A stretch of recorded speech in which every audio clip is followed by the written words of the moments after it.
Let's have another round of applause for all the films.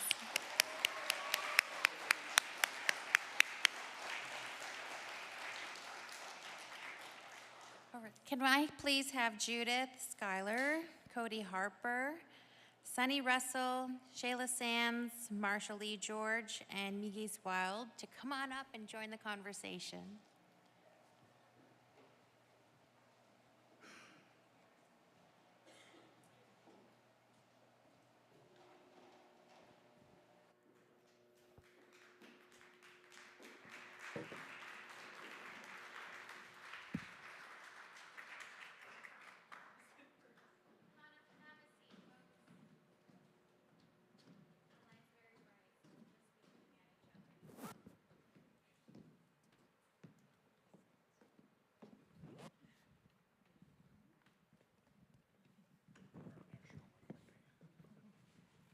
Here, come on and sit here. I don't mind. I don't mind standing. All right, can you all introduce yourselves and just let us know which project you were part of? Hello. Oh, I'm Judith Schuyler, and I'm writer and director of There Is Light. I'm Migis Wild, and I was an actor in Lost in Your Thoughts. I'm Cody Harper, and I'm Wild, and There Is Light. I'm Sunny Russell, and I played Chris in There Is Light. I'm Shayla Sands, and I played Little Wild in There Is Light. I'm gonna go sit with Dad. Go ahead. Oh, your uncle, sorry, sweetheart. Okay. I don't have a mic. Thank you. I'm Lee George, writer and director of Lost in Your Thoughts. Hi, my name is Emin Wasgate, and I was one of the actors from Lost in Your Thoughts. I was a little monster. And she's still a little monster. Wonderful. All right, Judith and Marshall, both of your films are really rooted in what seems to be personal stories. I wonder if you could both share what the inspiration for the stories were. Want me to start? I guess. Yeah, it's so much easier to talk. Yeah, the inspiration for my story, well, there's a couple things that inspired it. First of all, we find that every reserve that I've ever been to has its own personal monster or a little thing that's hiding in the woods, right? So that's what this guy was. He was the tall man, and it also stems from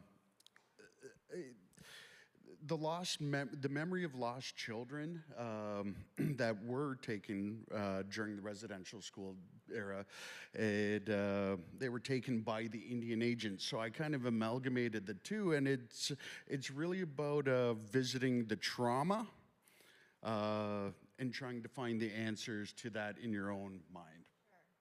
I really appreciated how you crafted that story arc to, because I was trusting the therapist's voice for much of the film, and then it takes a turn there. And do you want to elaborate a little bit on that? Yeah, because therapy isn't always the answer. Sometimes it is, but sometimes it's you got to find other ways to heal yourself. And that therapist was just terrifying. It was me, so that was my voice. It was a bit eerie meeting you earlier, and I'd already seen the film and was like, your voice. Very well done. And Judith, what was the inspiration for your film? Well, I wanted to do a film about addiction. I wanted to do, it just became something completely different than the original story. The original story I wrote in 2007. So that's how long this project has been like in development, but it's also like personally I've developed as a person and going through my own healing journey and going through the script development and, you know, getting the funding. Like, it was just such a long thing. But I really wanted to make something that people could look at going into the dark and then also coming out of it, and also using ceremony at the same time. Yeah. Mm-hmm. Yeah. Maybe the actors, could you share a little bit with us about getting into these characters? Because there were some pretty dark themes in the films. Can you share maybe from each of you just how you got to that character role. For me, well, in my professional work, I'm a crisis worker.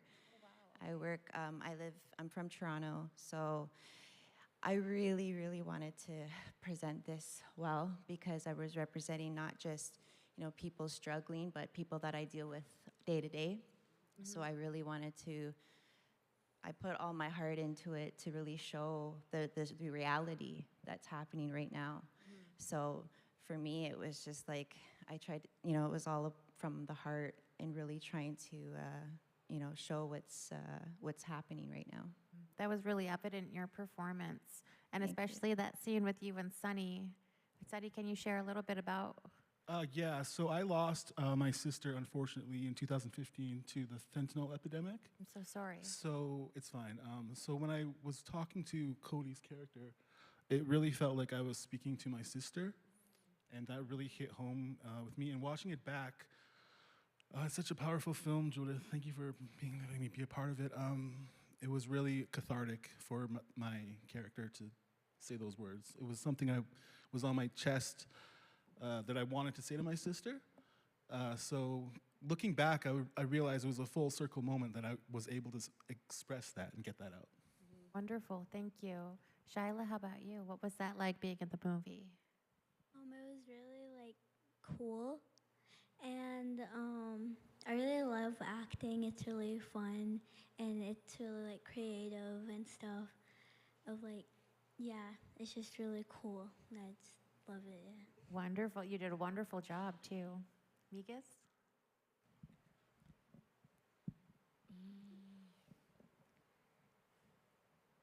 I was really nervous to get into my character because I'm not really used to being on camera, and I don't like people taking pictures of me.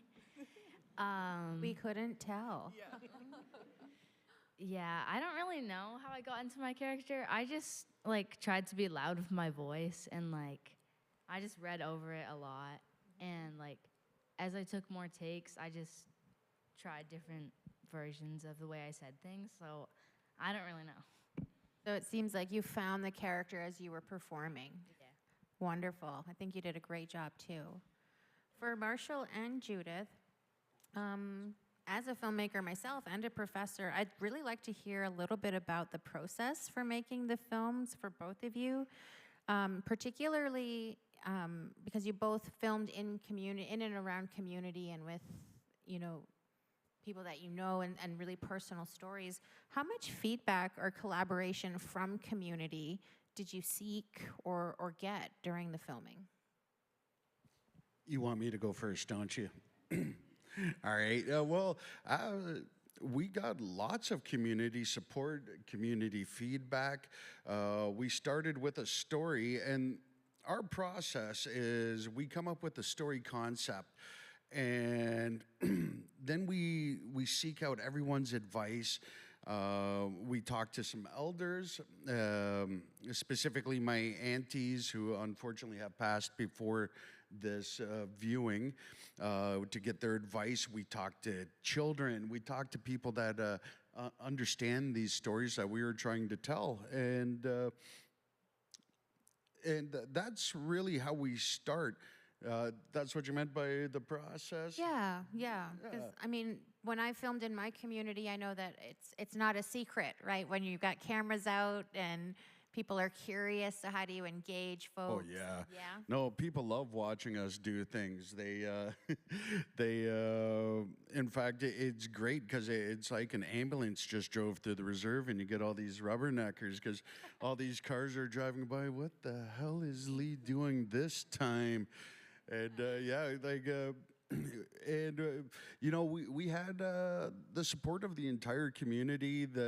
We shot again just recently, and our community always gets right behind us because they love seeing what we're doing, and they get very excited.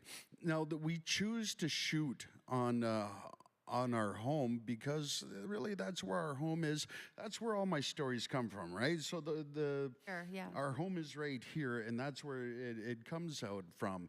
And so we shot on Kettle Point and back in the bush in Stony Point. which was just an amazing experience. Yeah, it was fantastic. Did you like it? Yeah, I did. Just running around the bush all day. Sounds like fun. Maybe Judith, could you speak to us a little bit about the use of symbolism in your film? I know there was a lot of layers and a lot of meaning, but maybe one that was really important to you? Well, one thing I can share is that I actually did cultural development for my feature film that actually informed a lot of this film. So originally, when I wrote the script, I had killed the snake. So I had the thunder clouds roll in, and they like hit him with the thunderbolt and killed him. And then after I went and spoke to a lot of knowledge keepers, and I was asking everybody, you know, are snakes good or bad? And one thing that's really stuck with me is that snakes are neither good nor bad, that things are the energy that you give them.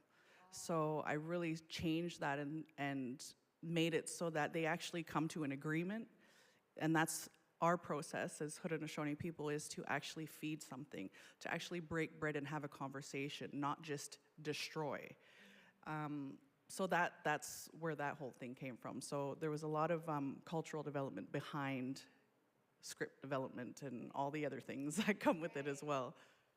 And Cody, did some of this symbolism and context and like how much knowledge did you have of the mystical imagery that you were playing against on set? It was a very beautiful surprise. I was really excited just because, like, I come from a traditional background as well. So to have like all the elements in there of like who I am as an Indigenous woman, and who I am as a crisis worker, and who I am as a traditional, woman.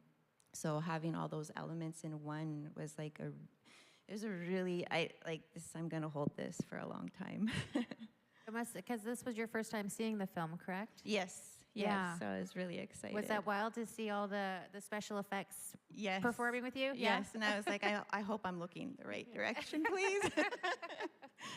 But yeah, no, it was really wonderful for me. Thank you so much. And maybe if we could just end with, if you could share what's next for if we can just go down the line. Marshall? I keep taking your mic, Anya. I'm so sorry about that. Yeah, so what is next is we are developing 2 features right now. We're still in the writing process, and we just recently shot a comedy called Res Cops, which will be, we're Ooh, in I'm post-production excited. now, and hopefully that'll be coming out around January, February, something like that. It's a 6-part series. Great. And my little niece here, Emin, she plays an operator of an illegal lemonade stand. So it's totally different in tone. Nobody dies. Then there's no monsters in the bush. monsters, So okay. it's a little out of my wheelhouse. And then Judith, sorry, we're just almost out of time, so you wanted to share what's next for you? So I shot another short film called Legatney that's in post-production right now, and Shyla is actually one of the leads in that next film that's coming out, so look out for that next year. Wonderful. Thank you all so much for your time, and I hope you all enjoyed the program and our conversation. One more round of applause.